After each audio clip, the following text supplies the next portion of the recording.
गोकुल और वृंदावन में हर साल इंद्रदेव की पूजा का एक अनूठा उत्सव मनाया जाता था। गांव वाले अपने जीवन के अटूट संबंध को मानते हुए इंद्र की कृपा पर निर्भर होते थे। इस परंपरा में संजोया गया आस्था का ये पुल गांव के लोगों को समृद्धि और वर्षा की एक नई आशा देता था। लेकिन एक दिन नन्हे कृष्ण ने इस सामाजिक प्रथा में एक महत्वपूर्ण सवाल खड़ा किया।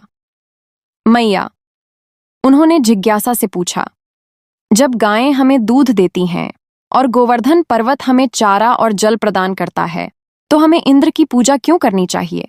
कृष्ण का यह सवाल सुनकर गांव के लोग कुछ क्षण के लिए चुप रह गए।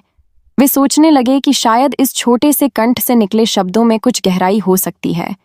धीरे धीरे गांव वाले उनके तर्क को समझने लगे और उन्होंने पहली बार गोवर्धन पर्वत की पूजा के लिए कदम बढ़ाया। इस अप्रत्याशित निर्णय ने इंद्रदेव को अत्यंत क्रोधित कर दिया।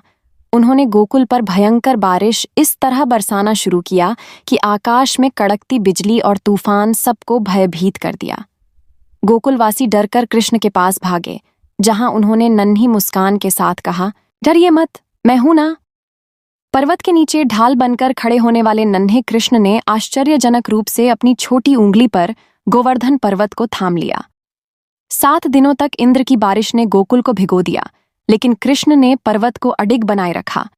इस दौरान गांव के सभी जीव जंतु, गायें और गोपियां इस सुरक्षित छांव में आकर आनंदित हो गए।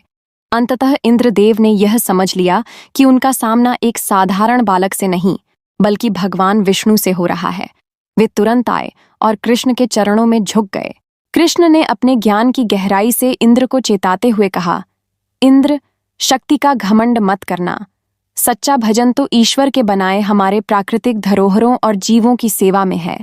इस महान कथा से हमें यह सीखने को मिलता है कि वास्तविक भक्ति का मतलब अहंकार का त्याग करना और प्रकृति तथा प्राणियों के प्रति प्रेम और संरक्षण का भाव रखना है।